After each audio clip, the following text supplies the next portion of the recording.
training. Comment allez-vous ce matin? Est-ce que vous jouissez de votre formation de secours?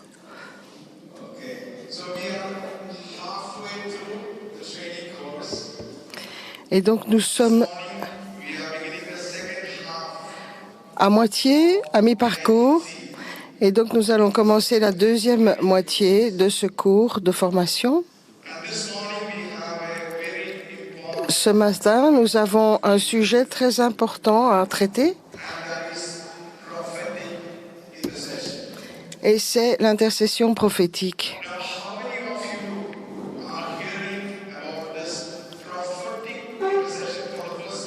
Combien d'entre vous entendez ce sujet pour la première fois?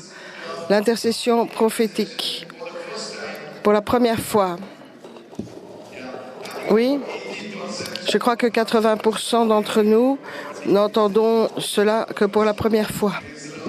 Gloire à Dieu.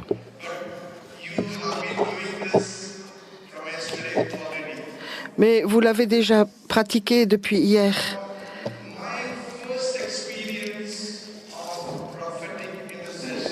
Ma première expérience d'intercession prophétique, c'était en 1994. En 93, j'ai reçu de très bons enseignements sur l'intercession.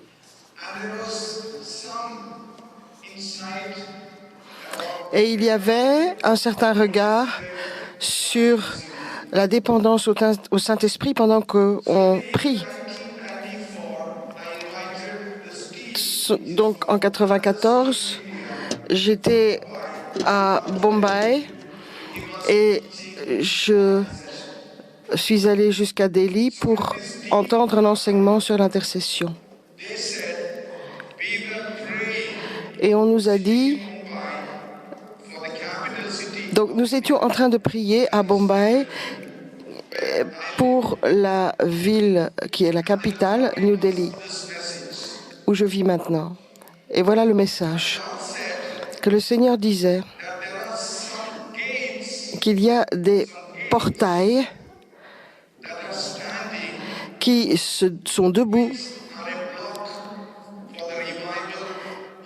et qui sont un blocage pour le réveil dans la capitale.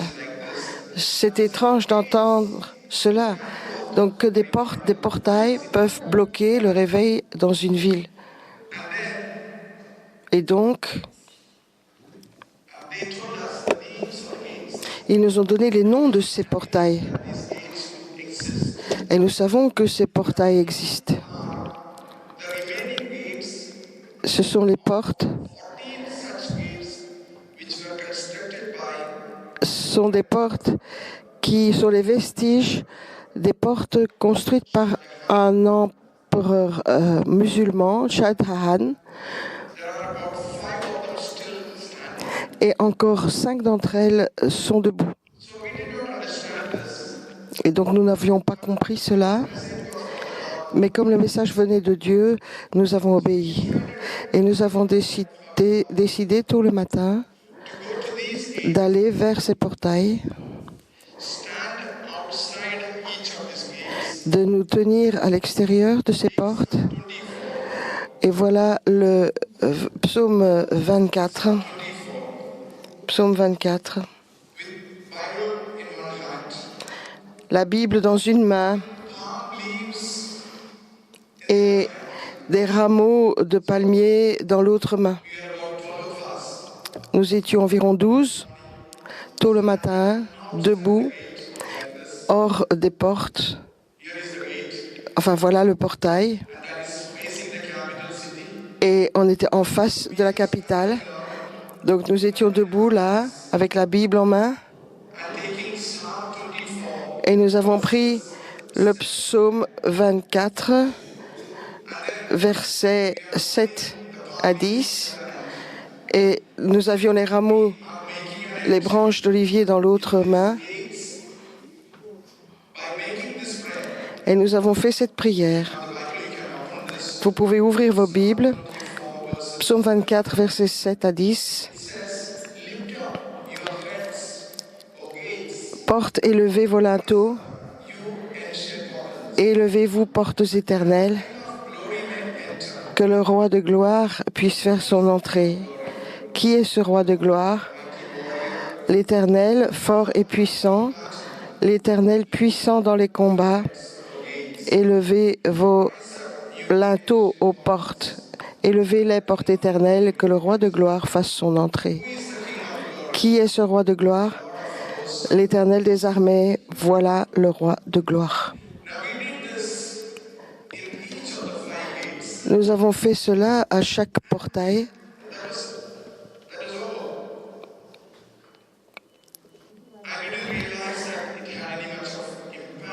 Et je ne réalisais pas à l'époque l'impact que ça avait.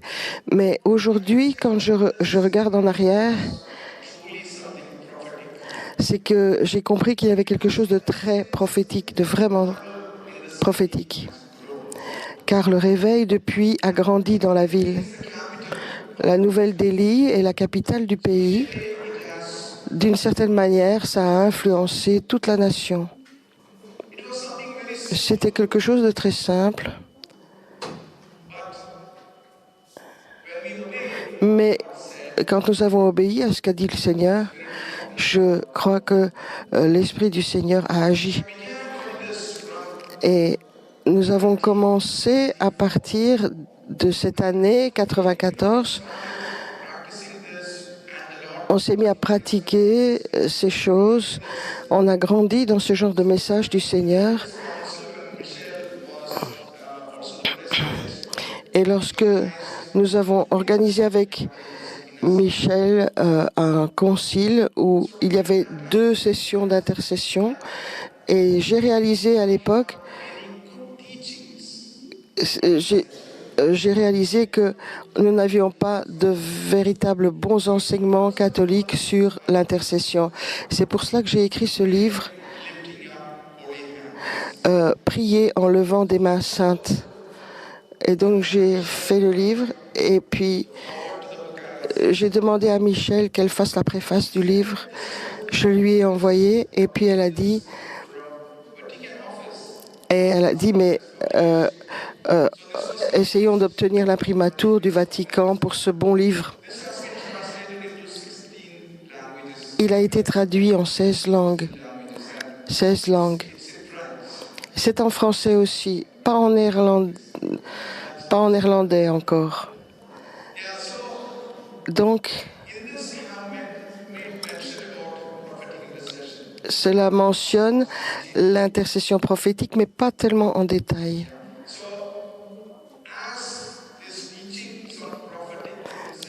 Et comme ces enseignements sur l'intercession prophétique sont devenus populaires, les gens m'ont demandé pourquoi n'écrirais-tu pas sur l'intercession prophétique de sorte que nous puissions l'utiliser pour nos enseignements. Et donc voici un livre que j'ai écrit cette année et il est sur le point d'être publié. Et donc c'est intercéder pour la fin des temps. En 14 jours, il a été traduit en espagnol et il vient d'être déjà il a déjà été publié en espagnol et il va bientôt être publié en anglais.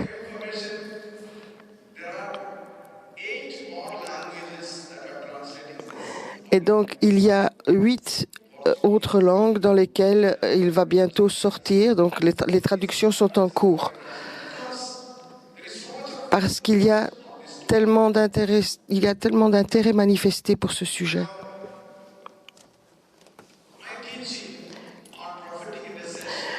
Mon enseignement sur l'intercession prophétique est basé sur quelques versets de la Bible, des références bibliques. D'abord, il y a ce dont Michel a parlé, elle a enseigné presque chaque jour. C'est Ésaïe 22. Pardon, pas Ésaïe, Ézéchiel 22, 30. Vous le connaissez. Et le Seigneur dit, nos yeux ont cherché au milieu d'eux pour trouver quelqu'un qui se tienne à la brèche, qui bâtisse un mur et qui se tienne à la brèche. Et Michel a expliqué dans les détails ces choses, mais il y a une dimension de ce verset que je veux souligner. Vous savez, le Seigneur a dit ceci.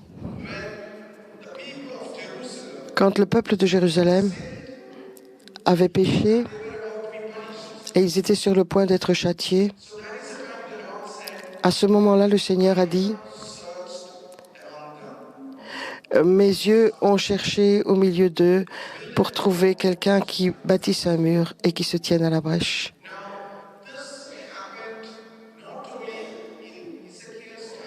Mais ceci s'est produit non seulement au temps d'Ézéchiel, mais ça continue à se produire encore maintenant.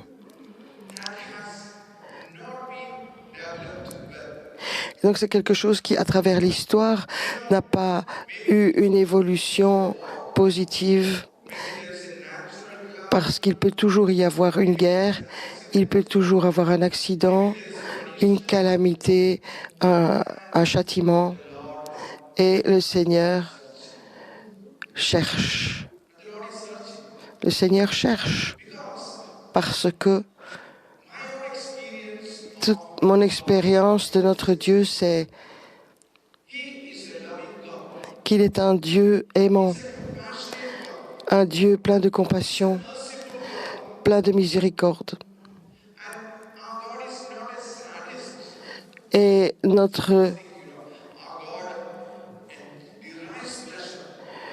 le Seigneur se trouve ses délices en nous.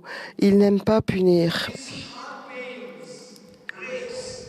Son cœur saigne quand quelqu'un est puni. Ce que notre Dieu enseigne, c'est que lorsque ces choses arrivent,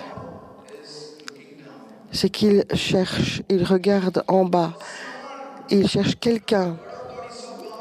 Voyez la parole de Dieu comme elle est puissante. Il n'a pas besoin d'une multitude de gens. Il a besoin d'au moins une personne. Je vous ai parlé de ce que le Seigneur a fait lorsqu'il a cherché Saint-Martin de Tours pour la France. Et donc le Seigneur regarde en bas et cherche parmi tous ces gens, est-ce qu'il y a au moins une personne?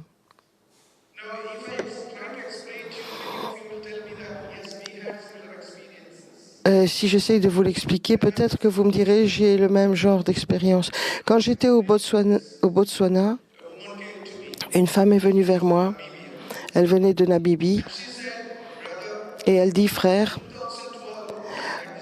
en 2012, j'ai fait cette expérience. Je suis revenue d'un long voyage, très fatiguée, je vais coucher et à 2 heures du matin, j'entendis un bruit fort et ça m'a réveillée et j'ai regardé ce qui se passait, puis il n'y avait rien. J'ai été à la fenêtre, mais il faisait paisible dehors. Alors je suis retournée dormir. Après 30 minutes, la sonnerie du téléphone retentit et j'ai reçu un appel téléphonique. Ton fils a eu un accident. Alors elle dit, j'étais prête à aller, mais le téléphone a sonné encore et la personne dit, ton fils est mort. Et elle dit alors, aujourd'hui, je comprends que ce bruit violent que j'ai entendu, c'était le son de l'accident. Comment n'ai-je pas pu être... Si j'avais été sensible à ce que disait le Seigneur, j'aurais prié pour mon fils et il aurait été sain et sauf. C'était un témoignage de Syrie. Et vous savez que la Syrie est pleine de violence et de guerre. Et c'était dans la petite ville où il y a beaucoup de chrétiens, la ville d'Alep.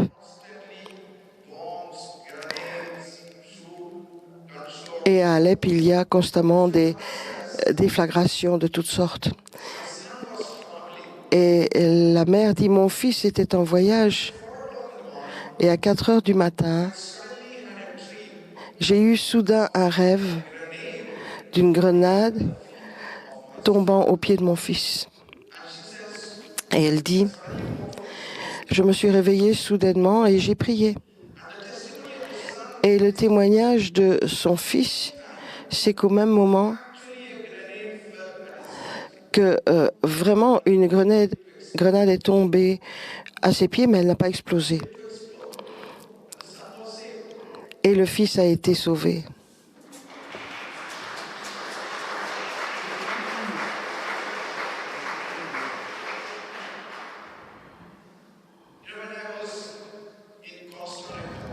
Quand j'étais au Costa Rica, après avoir parlé à ce sujet, quelqu'un est venu me trouver et dit l'année passée, donc il me dit tôt l'année passée au début, c'est une dame qui a eu un rêve et elle voit une maison ébranlée et les murs tombent. Et elle dit, je suis tombée endormie, j'étais endormie et puis je me suis réveillée, j'ai été réveillée maman.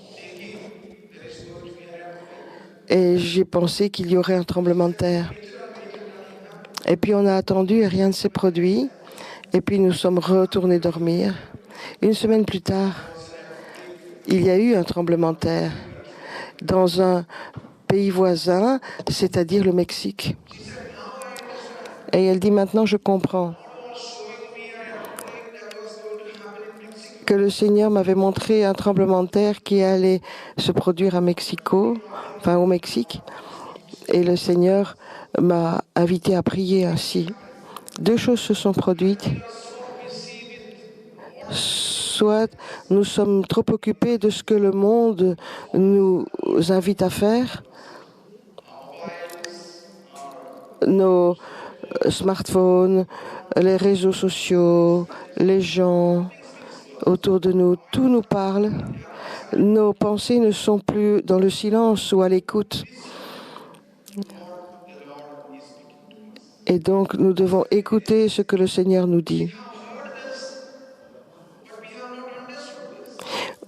Les gens disent, nous avons entendu, mais nous n'avons pas compris.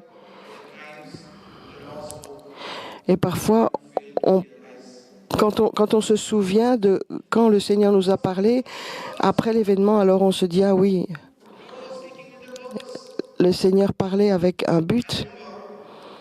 Je me souviens, un conseiller qui a partagé cela dans son livre,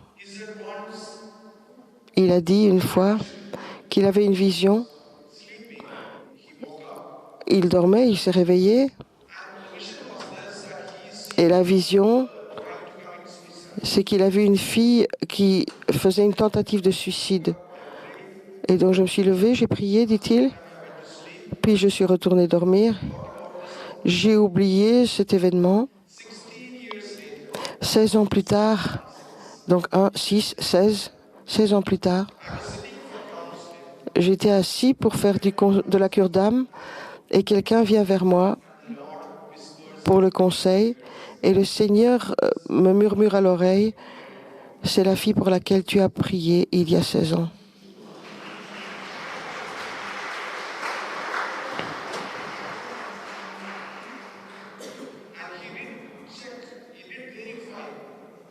Et il a vérifié.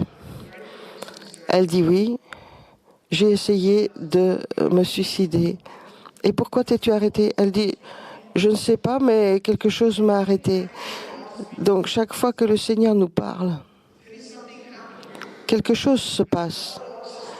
Et le Seigneur veut que nous intervenions. Il veut que nous intervenions. Quand on était au Botswana pour l'école de formation à l'intercession prophétique, après 6 jours, j'étais très fatiguée. Et je devais m'envoler le lendemain. Et donc, je voulais avoir une nuit paisible. Et donc, me voilà au lit. Et vers 3 heures du matin, j'ai eu un rêve. Et voyez, dans ce rêve, je marche vers le réfectoire pour prendre mon petit déjeuner. Et j'entends dans ce rêve une conversation. La nuit dernière, il y avait un accident terrible et quelques personnes sont mortes. Donc ça, c'est dans le rêve. Et donc, des gens discutent sur le chemin vers le petit déjeuner et j'entends que des gens sont morts dans un accident. Et donc, j'étais tellement fatiguée que j'ai continué mon sommeil. Et donc, le matin, je me suis levée et je me suis rappelé ce rêve. Et j'ai compris que le Seigneur me demandait de prier. J'ai pris mon rosaire et à moitié endormi, j'ai quand même fait cette prière et j'ai prié.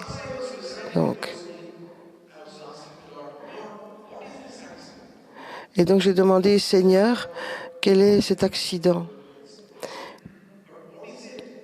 Mais qu'est-ce que c'est que ce terrible accident? Le Seigneur ne m'a pas révélé ce que c'était, mais j'ai terminé ma prière. Et puis j'ai prié un peu en langue. Et donc ce rêve est redevenu bien clair dans ma pensée. Et puis je me suis rendormie.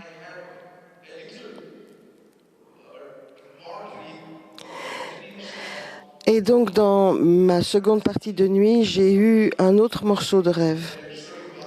J'ai vu quelqu'un qui conduisait un bus luxueux en prenant un tournant. Donc j'ai compris que c'était un accident de bus, de car.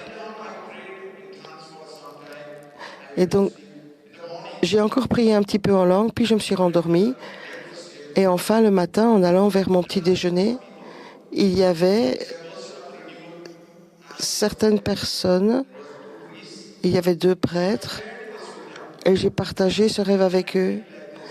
Et donc je leur explique.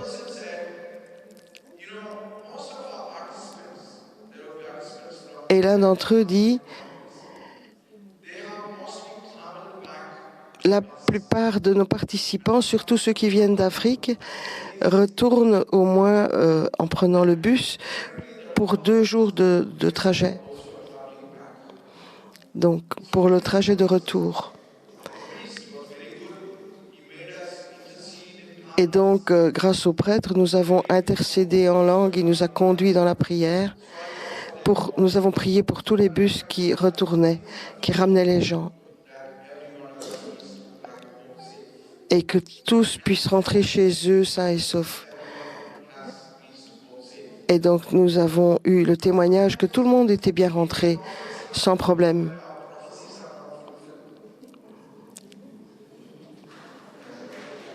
Et donc, les plans de l'ennemi n'ont pas pu s'accomplir.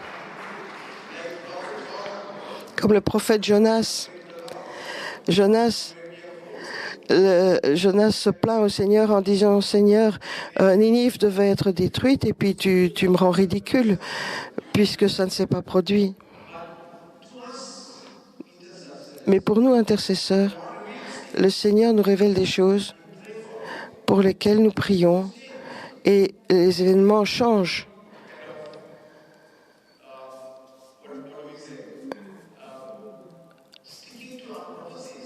On ne va pas aller s'accrocher à nos prophéties en disant, tiens, je me suis trompé, il n'y a pas eu d'accident. Comme Michel le disait, soyez de bons intercesseurs. Hier, dit-elle qu'elle n'avait pas dormi toute la nuit car le Seigneur lui demandait de prier pour telle personne, pour un autre sujet. Et parfois, elle dit, pendant la moitié de la nuit, j'ai pas dormi. Et puis, on reçoit un coup de téléphone et puis les intercesseurs sont activés. Et donc c'est notre responsabilité de répondre aux intérêts du Seigneur face aux situations. Vous savez, il y a les calamités naturelles.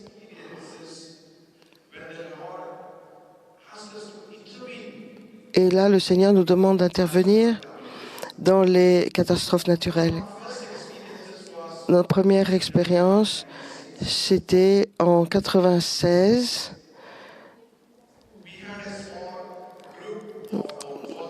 Nous avions un petit groupe de 12 personnes qui se rassemblaient pour intercéder le samedi. Et nous demandions au Seigneur, comment veux-tu que nous prions? On priait en langue, on louait le Seigneur, puis un temps de silence.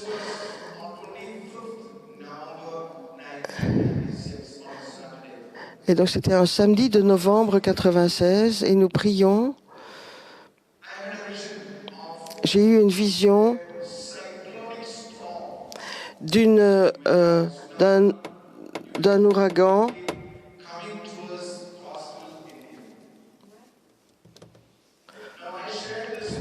et donc j'ai parlé avec le groupe. Nous avons prié pour cela. Le samedi suivant, le Seigneur nous a montré. Excusez-moi, j'ai été distraite un instant. Donc c'était le 3 décembre, le soir. Nous avons eu les nouvelles qu'un cyclone allait s'approcher de l'Inde. Et le Seigneur nous en avait parlé 8 jours avant. Il n'y a pas de technologie suffisante pour nous prévenir longtemps d'avance de catastrophes naturelles. Et donc cela dépendait de nos intercesseurs. Et nous avons passé toute la nuit pour prier contre ce cyclone.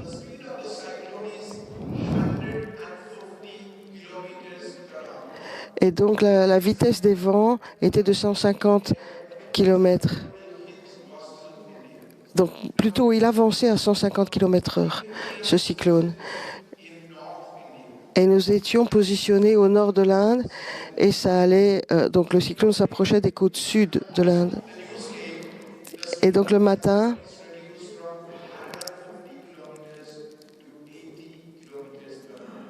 que la vitesse de déplacement du cyclone avait passé à 80 km/h après nos prières.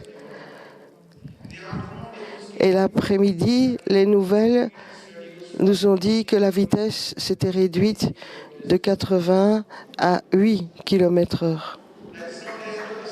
C'est pas la fin de l'histoire.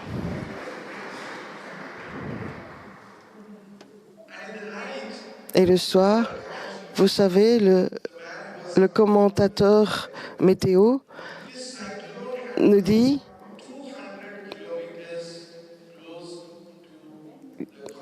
que le cyclone s'était approché à 200 km des côtes.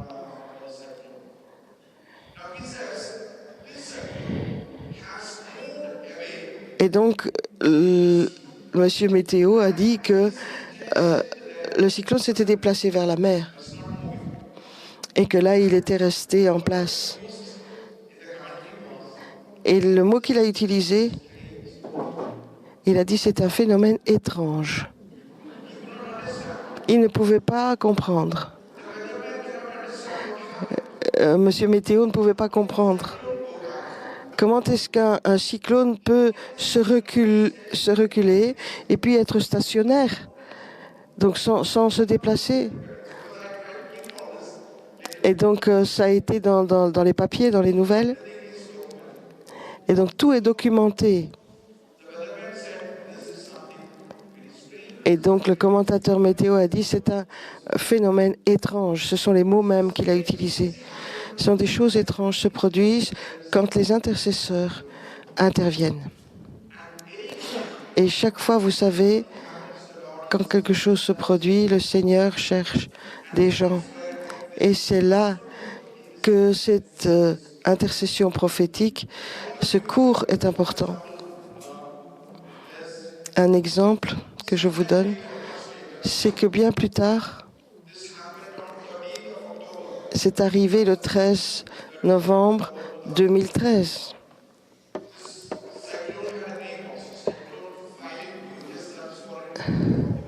Et donc c'était un autre cyclone, le cyclone Philin.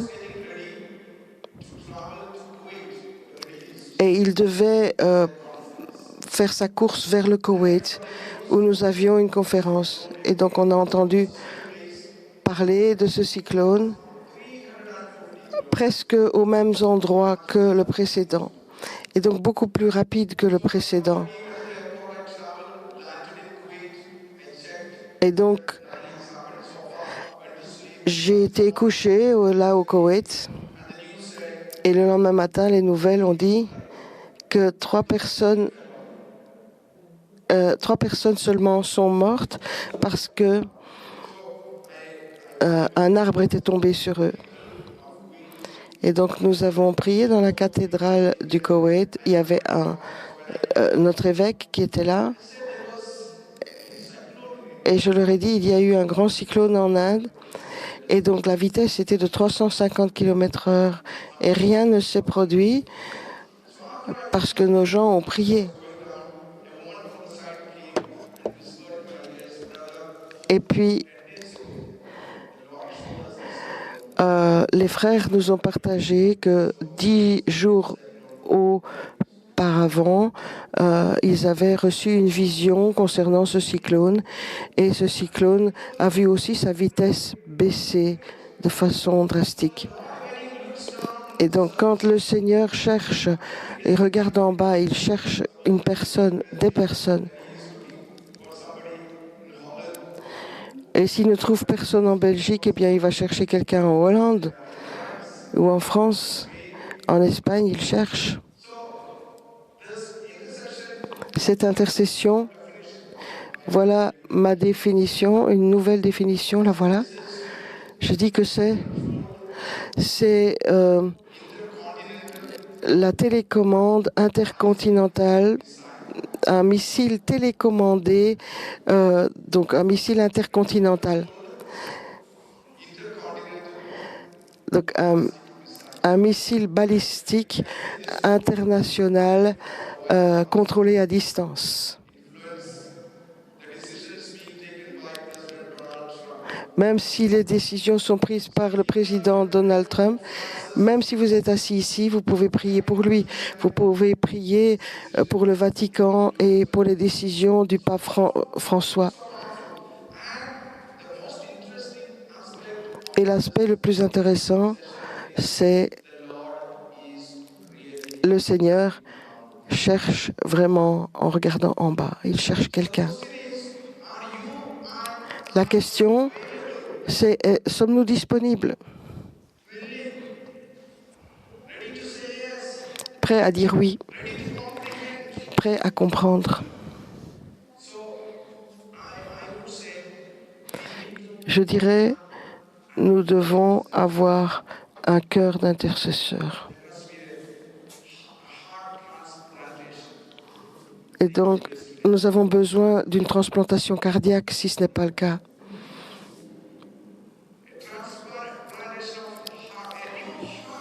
Une transplantation cardiaque, un cœur nouveau, le cœur d'un intercesseur.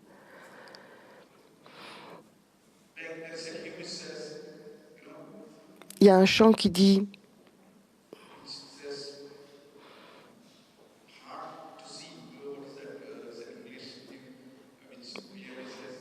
il cherche les mots là.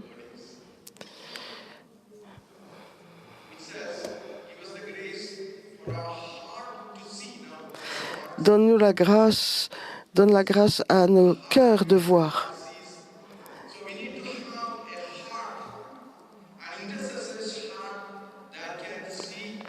Nous devons avoir un cœur qui voit ce qui émeut le cœur de Dieu, ce qui entend ce qui émeut le cœur de Dieu, qui peut sentir ce qui émeut le cœur de Dieu. La première référence biblique, c'était Ézéchiel 22, 30. Le suivant, à nouveau, c'est ce que Michel nous donnait. Habakkuk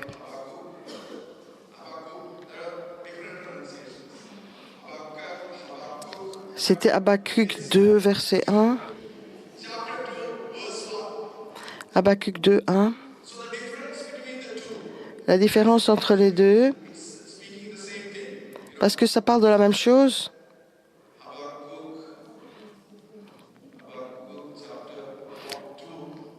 Donc prenons Habakkuk 2, verset 1, chapitre 2, verset 1. J'étais à mon poste et je me tenais sur la tour.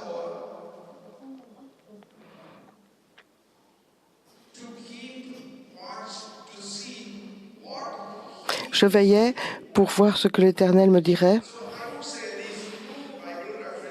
Et je dirais que ces deux références bibliques se relient à des gens qui sont passifs ou actifs. Et donc, dans le premier exemple, je suis passif, je dors, et le Seigneur cherche et il me donne ce message. Ou alors, je suis en train de faire la cuisine. Vous connaissez l'histoire, là, quand on entend tic, tic, tic. Le message, c'est comme une ligne rouge, un téléphone rouge avec le Seigneur. C'est une ligne secrète et on entend que ça bip. Peut-être vous dormez, ou bien vous êtes dans la cuisine, ou bien en voyage. On n'était pas en train de demander au Seigneur, parle-nous. Mais donc, Ézéchiel 22, verset 30, c'est le Seigneur qui a l'initiative. Mais tandis que dans Habakkuk, là, nous sommes actifs. Je veille, je suis sur ma tour. Et là, je cherche la volonté de Dieu. Je veux entendre ce que le Seigneur a à me dire. Et donc, le premier texte concerne l'intercesseur passif et le deuxième, actif, qui attend ce que le Seigneur a à lui dire. Deux références très puissantes dans la Bible.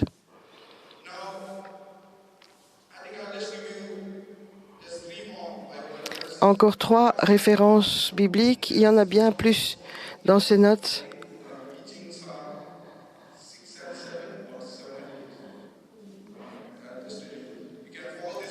Vous pouvez suivre les versets dans vos carnets à la 6e causerie.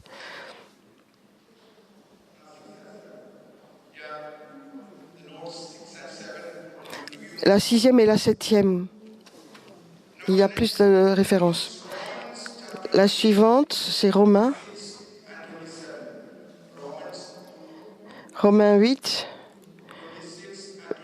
versets 26 et 27.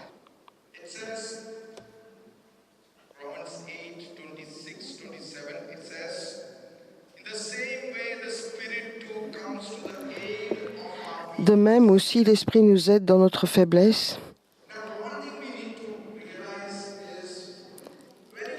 Une chose que nous devons réaliser, c'est que quand on en vient à l'intercession, nous sommes faibles. Pour la prière, nous sommes faibles. Pourquoi est-ce que je dis cela? Chaque fois que vous allez prier pour une personne, est-ce que vous comprenez tout? Je descends, je vais prier pour Marilyn. Elle m'a demandé de prier pour elle, et puis je tends sa main. Est-ce que vous comprenez tout ce par quoi elle passe, tout ce qu'elle vit?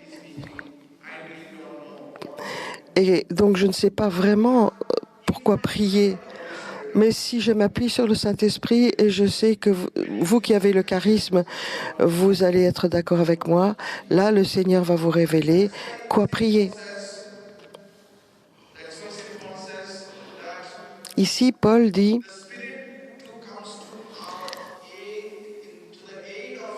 que le Saint-Esprit vient nous aider dans notre faiblesse, quand nous ne savons pas quoi prier. Donc le texte dit qu'il nous aide car nous ne savons pas ce qu'il nous convient de demander dans nos prières. Et donc vous demandez au Seigneur quoi prier. Et puis vous demandez au Seigneur comment prier pour cela. Quoi et comment. Et le Seigneur nous donne alors une stratégie parfaite. Et donc nous avons dit cela hier, soyez des stratèges.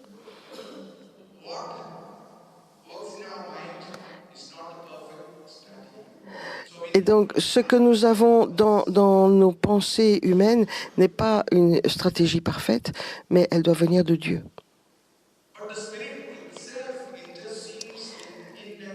Continuons la lecture, mais l'Esprit lui-même intercède par des soupirs inexprimables. Lisons aussi 1 Jean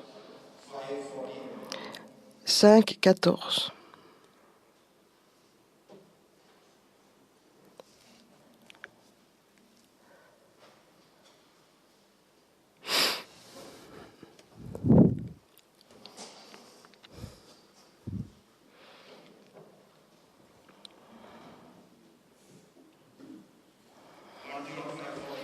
Jean 5, 14. Nous avons auprès de lui cette assurance que si nous demandons quelque chose selon sa volonté, il nous écoute.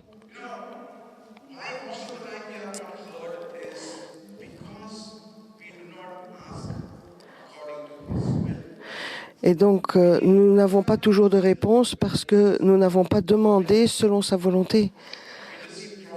Donc, quand nous intercédons prophétiquement, nous voulons le faire selon sa volonté, alors qu'il nous écoute.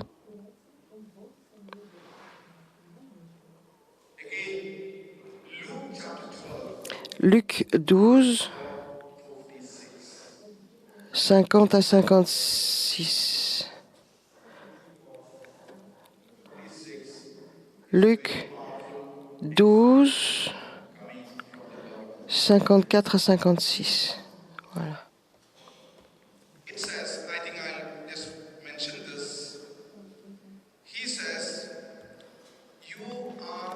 Il dit, vous êtes capable d'interpréter la nature. Quand vous voyez les nuages se lever à l'Occident, vous dites, la pluie vient. Quand vous voyez souffler le vent du midi, vous dites, il va faire chaud. Vous savez discerner les signes de la nature. Pourquoi ne discernez-vous pas les signes des temps? Quelque chose de beau pour nous faire réfléchir.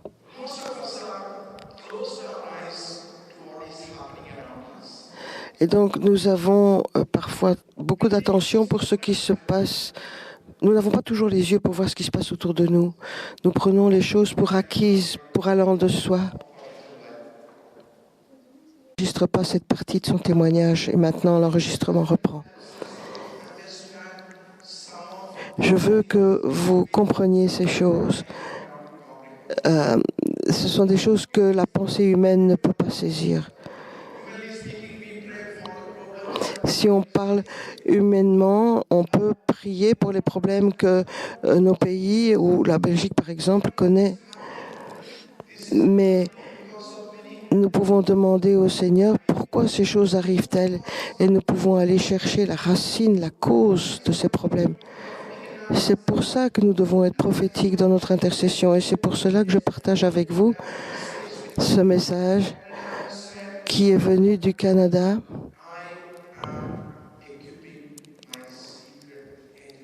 Et qui dit, je suis en train d'équiper mes agents secrets, dit le Seigneur. Les temps sont mauvais.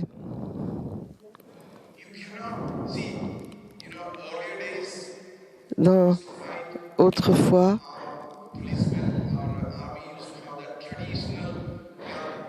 les soldats ou l'armée avaient ces fusils traditionnels. Mais ça, c'est démodé. Et donc, certains de nos intercesseurs sont démodés parce qu'ils ont encore les armes d'autrefois. Mais l'ennemi est à la pointe. nous devons alors aussi avoir les AK-47 ou je ne sais pas trop les noms, mais d'avoir des fusils mitrailleurs plus évolués.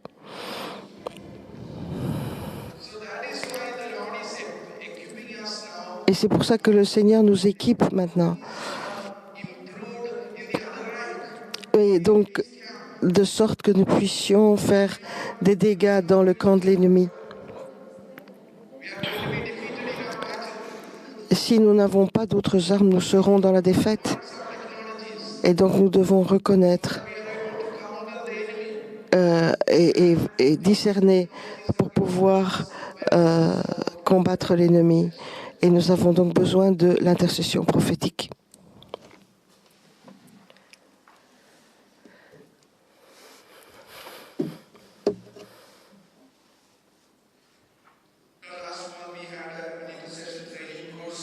Le mois dernier, nous avons eu un cours d'intercession prophétique en Allemagne.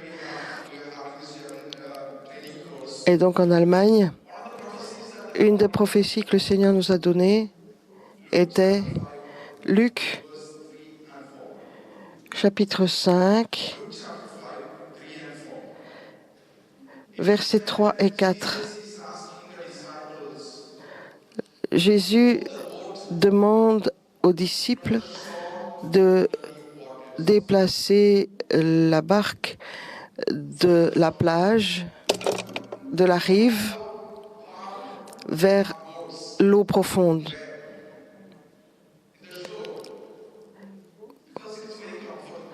La plupart de nos bateaux, nous les préférons sur la rive parce que là, on est en sécurité, il n'y a pas de tempête, on est relax.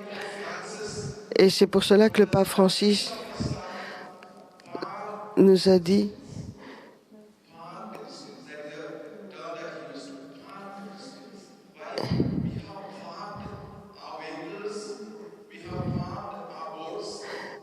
nous aimons garder nos bateaux aux amarres. Mais donc dans cette prophétie, Jésus dit quittez la rive et allez dans les eaux profondes, pour faire une grande pêche. Vous savez, vous n'allez pas attraper beaucoup de poissons sur la rive.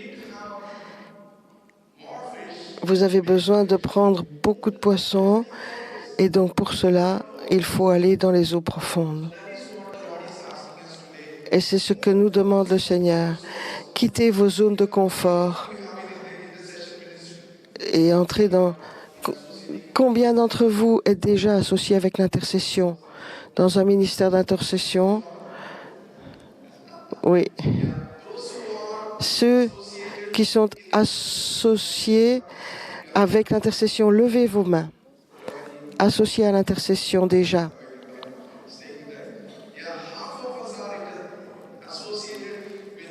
Combien d'entre vous, donc, êtes associés avec le ministère d'intercession? Je ne critique pas le fait que vous ne soyez pas nombreux, mais je fais une observation. La plupart d'entre nous intercédons pour le besoin de nos proches, de nos bien-aimés, de nos connaissances qui nous envoient un email, un SMS selon leurs besoins. Il n'y a rien de mauvais à cela. C'est bien. Mais en Belgique, quand un enfant va à l'école,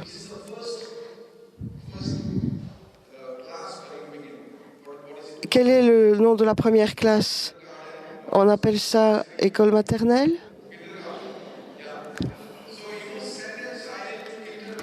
Vous envoyez votre enfant à l'école maternelle et après quelques années, est-ce que l'enfant peut encore rester? Est-ce qu'il peut rester pendant 10 ans à l'école maternelle? Non, il va aller à l'école au niveau 1, 2, 3, 4. Et certains de nous, intercesseurs, depuis 20 ans, nous sommes toujours à la maternelle.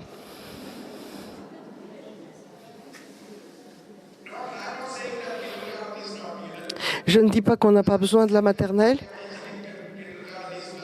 Je ne dis pas que c'est mauvais.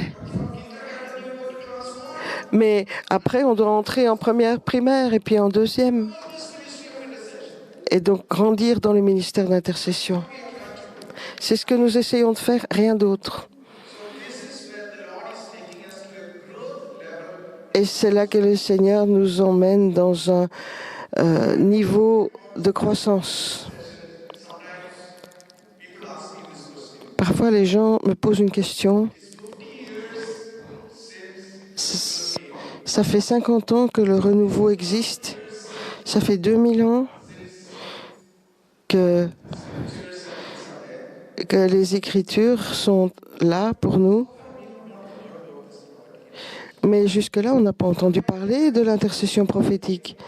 D'où est-ce que ça vient, cette nouvelle chose?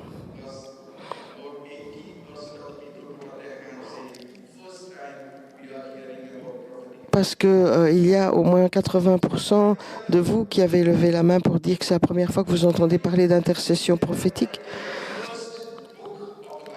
Mais elle se trouve déjà dans le premier livre de la Bible. Et c'est lequel, ce livre-là? Genèse. Genèse 18. Verset 17.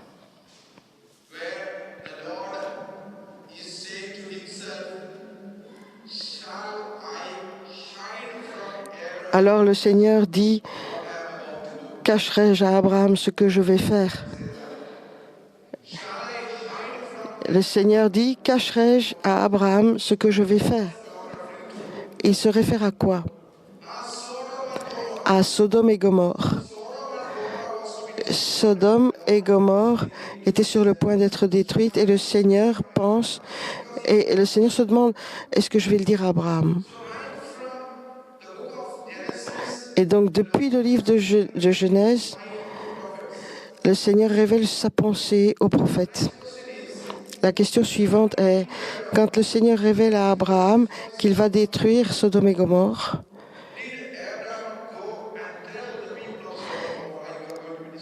est-ce que Abraham a couru leur dire, vous allez être détruits?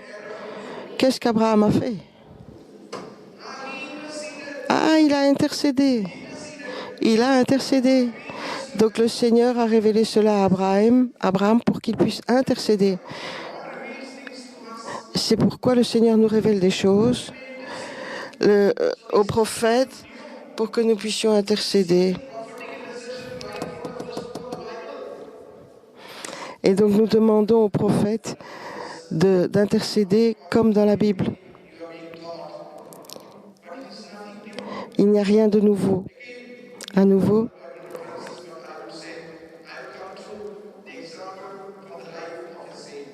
et donc nous pouvons prendre l'exemple de la vie des saints. Nous pouvons réciter le chapelet. Est-ce que vous récitez selon le chapelet de la Divine Miséricorde? Où est-ce qu'il commence? Ma sister Faustina, qu'est-ce qui s'est passé lorsque la sœur Faustine a récité cela? Connaissez-vous l'incident?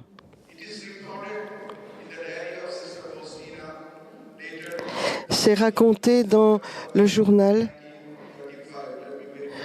de la sœur Faustina, le 13 septembre 1935. C'était de l'intercession prophétique. Ce que j'essaye de vous dire, je ne vous apporte pas quelque chose de nouveau, un nouvel enseignement. La sœur Faustina était à Herzl. Elle priait. Et puis elle dit, j'ai eu une vision.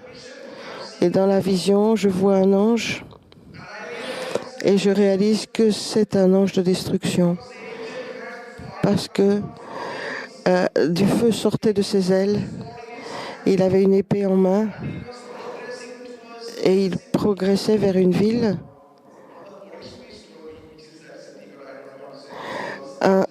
Un des prêtres polonais m'a dit le nom de cette ville. Mais en fait, Le nom de la ville n'a pas été révélé, pour nous en tout cas. Et donc l'ange de destruction devait s'attaquer à cette ville. Et la sœur a dit, j'ai commencé à prier, et rien ne se produisait. Et donc elle dit, j'ai intensifié ma prière. Et tant que j'entrais plus loin dans la prière, j'ai été ravie en esprit et j'ai vu la Trinité, le Père, le Fils, l'Esprit Saint. Et je lui ai demandé une nouvelle prière. Et c'était une nouvelle prière que je n'avais jamais récitée auparavant. Et donc c'était le chapelet de la Divine Miséricorde. Et c'est là que j'ai vu que l'ange de destruction perdait son pouvoir. Et donc, lentement, il s'est retiré. Ne croyez-vous pas que c'était de l'intercession prophétique, ça? Ça a été là dans la Bible, c'est là dans la vie des saints, et c'est là dans les saints qui vivent parmi nous. Comment avons-nous entendu parler de cela? Souvenez-vous, quand vous avez été appelé par le Seigneur à prier avec 2 ou 3 autres personnes, lorsque vous avez été appelé, levez la main si c'est vous, si vous avez été appelé à prier avec 2 ou 3 personnes dans l'intercession. Avez-vous expérimenté le fait que le Seigneur vous appelle à prier pour des choses spécifiques? Un tiers des gens, à peu près, au moins 40% ont expérimenté cela. Et donc c'est une question d'attitude, d'orientation, et nous pouvons ainsi sentir ce qui vit dans le cœur de Dieu. Et donc c'est la capacité de s'approprier des choses qui émeuvent le cœur de Dieu.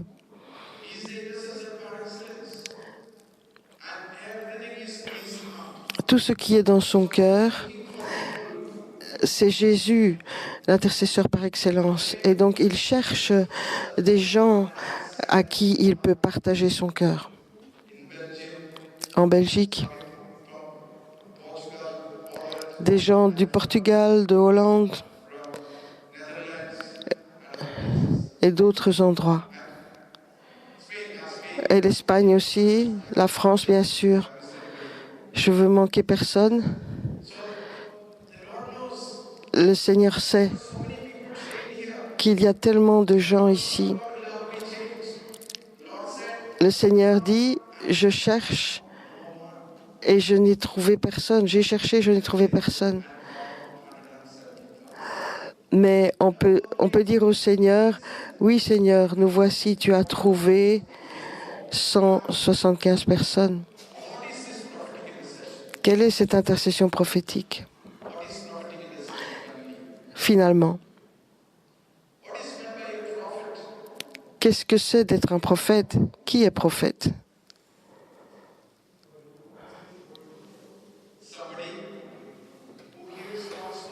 C'est quelqu'un qui entend la parole de Dieu et qui peut ainsi la transmettre aux gens. Être un prophète, c'est quelqu'un qui écoute Dieu et qui transmet sa parole. Écouter Dieu et l'interpréter en prière, ça c'est l'intercession. Donc le prophète parle au peuple, l'intercesseur, lui, le remet en prière. Cette dimension-là du prophétique a été perdue. Donc le prophétique peut soit s'exprimer dans la prière ou s'exprimer aux gens. Et donc la dimension de l'intercession a été perdue. Mais le Seigneur fait se lever des intercesseurs prophétiques. Car il prépare son épouse, l'Église, pour de grandes choses. Ces choses-là ne peuvent pas arriver d'elles-mêmes. Le Seigneur prépare son Église pour qu'arrivent de grandes choses. Mon intelligence est limitée, donc j'ai besoin de Dieu. Qu'est-ce qu'il y a que je ne sais pas? Eh bien, j'attends que le Seigneur le révèle. Nous devons nous préparer. Maintenant, il reste peu de temps. Ouvrez vos notes, vos carnets. Je vais vous donner les étapes.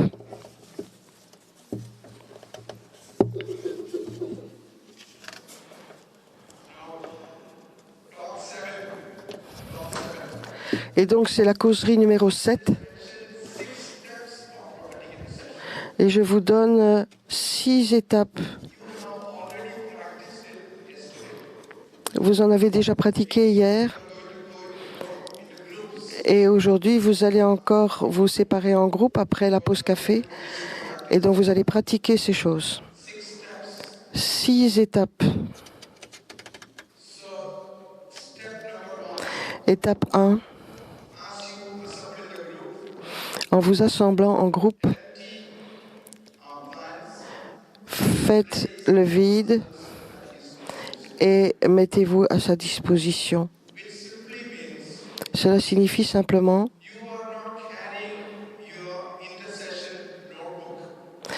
vous n'amenez pas votre propre liste de notes d'intercession.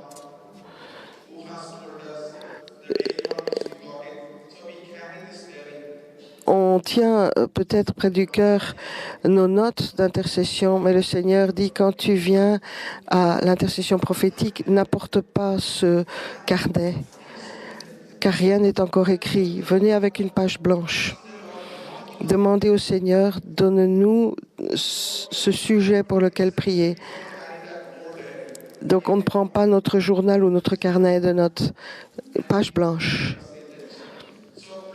S'il vous plaît, restez vide pour qu'il puisse vous remplir. Vous aurez 5 minutes pour vous installer, pour avoir une courte prière, et vous serez prêt pour l'étape suivante. Étape 2, cherchez le plan de Dieu. Nous allons demander au Seigneur, pourquoi veux-tu que nous prions? Quoi prier?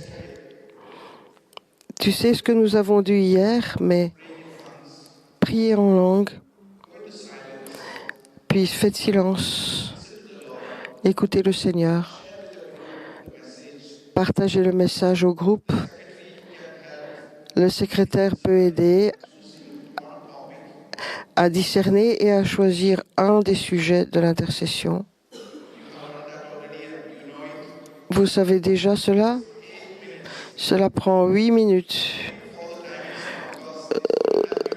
Oui, vous devez coller au timing. Donc le timing, c'est bon pour faire les ateliers en groupe. Après 10 ans d'expérience, quand on est plus grand, alors on a la technique et puis on est plus à l'aise. Mais au début, coller au timing. La deuxième étape, c'est de demander quoi prier au Seigneur. Aujourd'hui, il n'y a pas de limite sur les sujets. C'est pas juste un pays ou l'Europe, c'est le monde entier. Donc vous pouvez être inspiré à prier pour le Burkina Faso ou d'autres pays encore.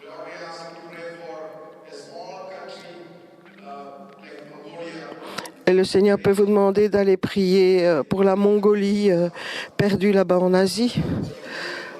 Vous pouvez aussi prier pour la jeunesse, pour les familles. Étape 2, 8 minutes. Donc vous choisissez un sujet. Étape 3, comment prier? Aujourd'hui, nous voulons suivre cela. connaît l'intention de prière, mais on ne sait pas vraiment quoi en faire pour prier. Laissez-moi vous donner un exemple.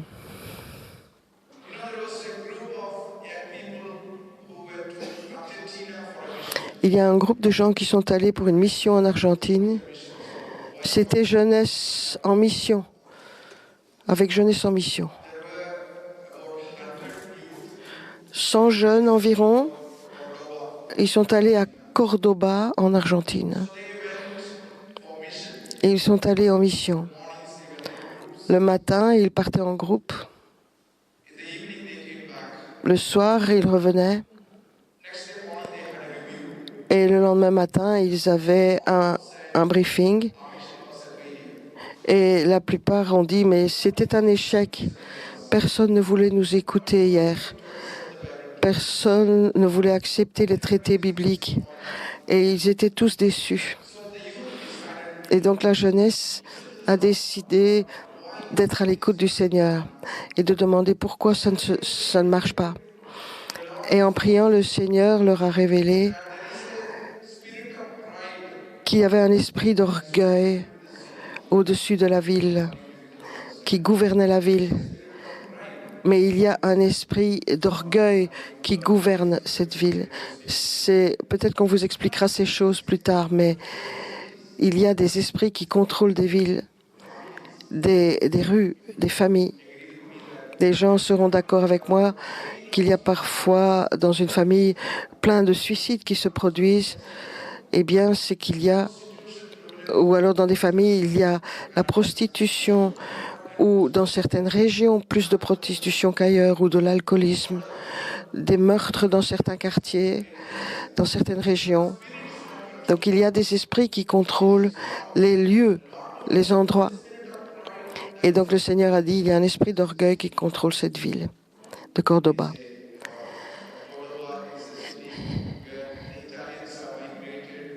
Et c'est une ville d'immigration italienne en majorité à Cordoba. Et puis il y a de belles choses et puis d'autres, tout ce qu'ils ont amené avec eux. C'est une très belle nature là-bas. Tout est très fertile et donc l'immigration italienne s'est très fortement développée. Ils se sont enrichis. Mais à cause de cet orgueil, la bonne nouvelle de l'Évangile n'était pas reçue. Il y avait une résistance. Et donc, ils ont dit, mais Seigneur, si les gens sont orgueilleux, que ferons-nous? Et le Seigneur dit, repentez-vous à leur place, en leur faveur. Et donc, vous vous repentez pour eux.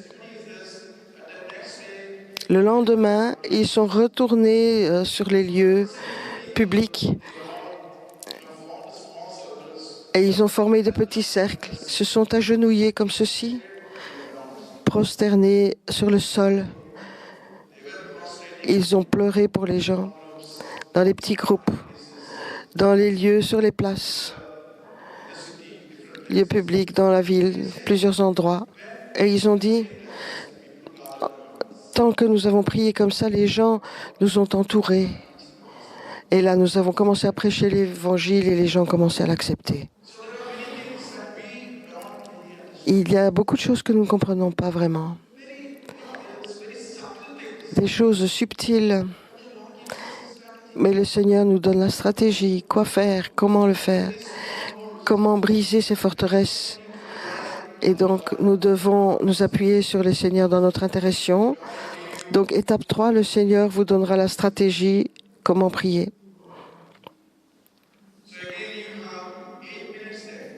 Et donc, vous avez à nouveau 8 minutes.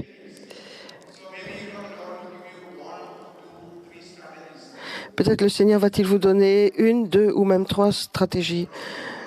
Et si la stratégie, c'est de faire jeûne, bon, c'est un peu difficile de le faire pendant ce court laps de temps que vous avez, mais au moins vous saurez comment prier pour ce sujet. Étape 4, 25 minutes. Pendant ces 25 minutes, vous pouvez vraiment pratiquer l'intercession, intercéder. Peut-être une prière de Jéricho, peut-être se mettre à genoux, peut-être étendre les mains. Et donc faites-le pendant 25 minutes. Et puis, vous passez à l'étape 5.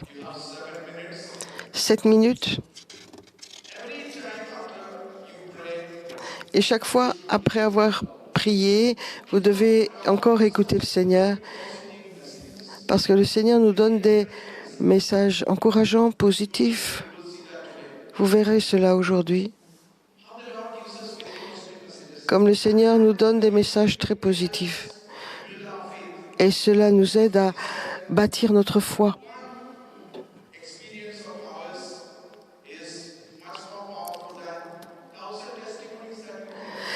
Une expérience vécue personnellement vaut des milliers de témoignages écoutés de la part d'autres personnes. C'est fort quand le Seigneur vous parle à vous, ça fortifie votre foi, ça vous bâtit la foi. Et donc, vous passez du temps à encore écouter le Seigneur et il va vous parler. Et s'il vous donne une référence biblique,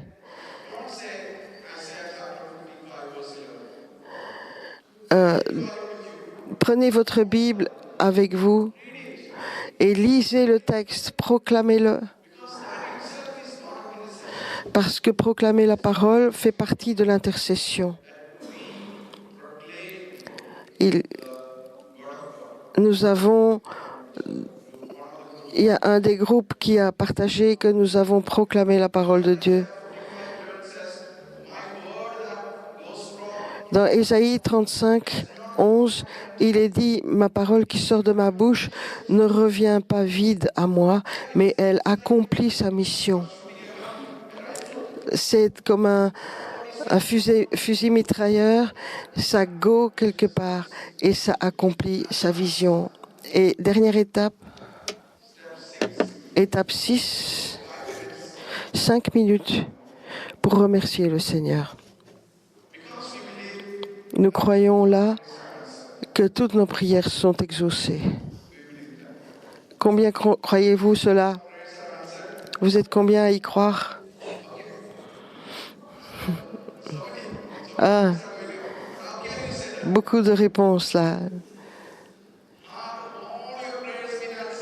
Est-ce que toutes vos prières ont été exaucées? Ah, ça c'est une autre question. Donc il y en a encore beaucoup qui ne sont pas exaucées. Vous avez raison. Mais toutes nos prières sont exaucées. La réponse peut être oui, elle peut être non, ou elle pourrait être attendez. Mais elles sont déjà exaucées. Donc vous devez remercier le Seigneur pour cela. Et donc encore 5 minutes, donc nous irons prendre le café. Et nous n'allons pas perdre de temps pour revenir à 11 heures vers les groupes. C'est un horaire serré.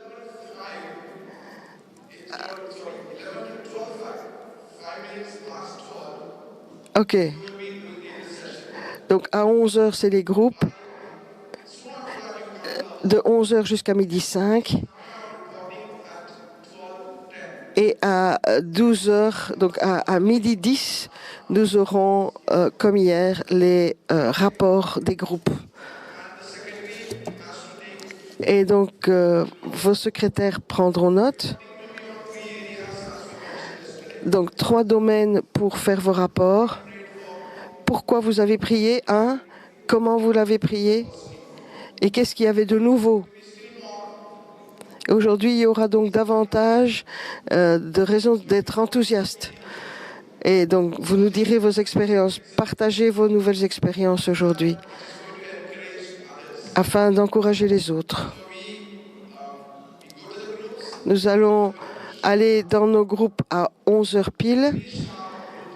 Nous finissons les groupes à 12h05. Et 5 minutes plus tard, nous aurons nos rapports qui commenceront ici. Et à 13h, nous aurons le déjeuner.